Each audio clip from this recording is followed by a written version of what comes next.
जैन जी, श्रीमान हेमंत राव जी नारलवार, लक्ष्मण राव जी नारलवार, वामन राव जी नारलवार का नाम हम में से कितने लोग जानते हैं? इस शहर में कितने लोग उनके नाम से परिचय से जानकार हैं? पंडित ईश्वरी प्रसाद खम्परिया, पंडित गोविंद प्रसाद खम्परिया, भैया ठाकुर भैयालाल सिंह जी के नाम पर इस शहर के चौराहे और विभिन्न स्थान क्यों नहीं? जब पूरे भारतवर्ष में जंगल सत्याग्रह हुआ तो कटनी में जंगल सत्याग्रह का विशेष स्थान रहा। हजारों की संख्या में लोगों ने अपनी गिरफ्तारियां दी और अंग्रेजों के जेल खाने भर गए। इतनी अधिक संख्या में यह जंगल सत्याग्रह हुआ। जंगल की जंगल लोगों ने काट दिए।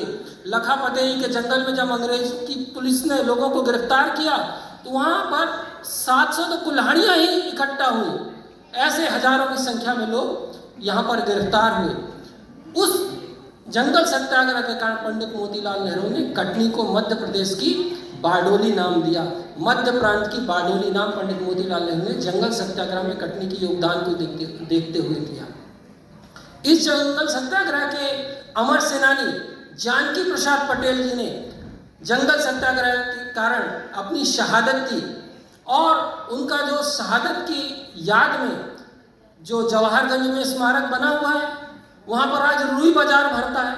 हम लोग महीने में कईयों बार उस स्थान से गुजरते हैं, पर अधिसंख्यक लोगों को नहीं पता कि ये स्थान, यह स्मारक अमर शहीद जानकी प्रसाद पटेल जी की याद में यह स्थान बनाया गया है।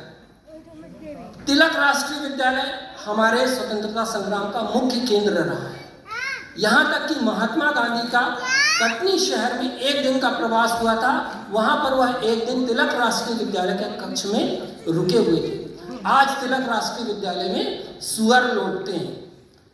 हम अपने स्मारक स्थलों का, अपने क्रांति के केंद्रों का सम्मान और संरक्षण नहीं कर सके। इन्हीं गुमनाम स्वतंत्रता संग्राम सेनानियों और स्मारकों का योगदान सभी के सामने आए, यह सोचते हुए इस पुस्तक का विचार मेरे सामने आया।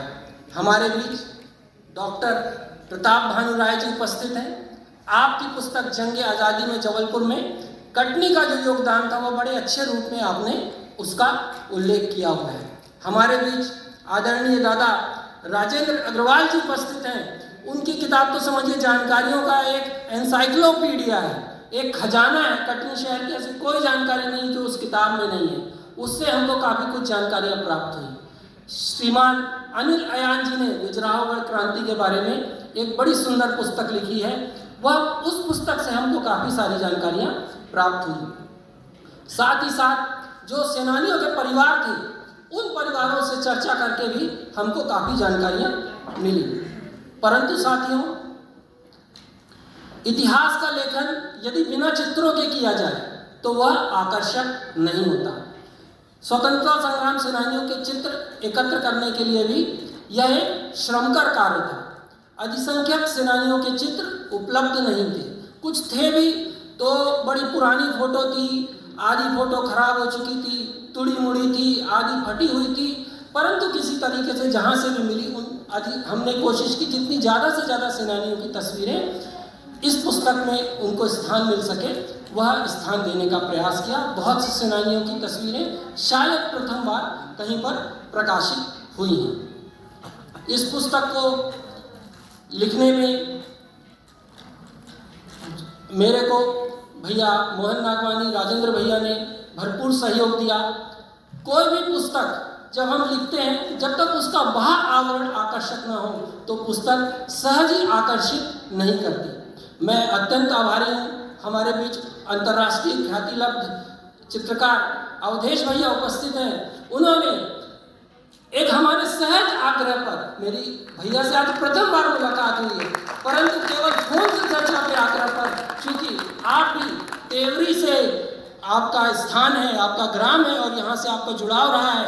आपकी ख्याति देश ही नहीं विदेशों में है। आप अंतर्राष्ट्रीय स्तर पर प्रदर्शनी आयोजित करते रहते हैं। हाईकोर्ट में आपके द्वारा बनाया हुआ म्यूरल आर्ट लगा है। कटनी कलेक्ट्रेट में आपके द्वारा बनाया हुआ म्यूरल आर्ट लगा है। इतने बड़े कलाकार ने मेरी पुस्तक के लिए आवरण पृष्ठ बनाना स्वीकार किया। मैं उनका अत्यंत आभारी हूँ और मैं अपने दिल से उनको धन्यवाद अर्पित करता हूँ।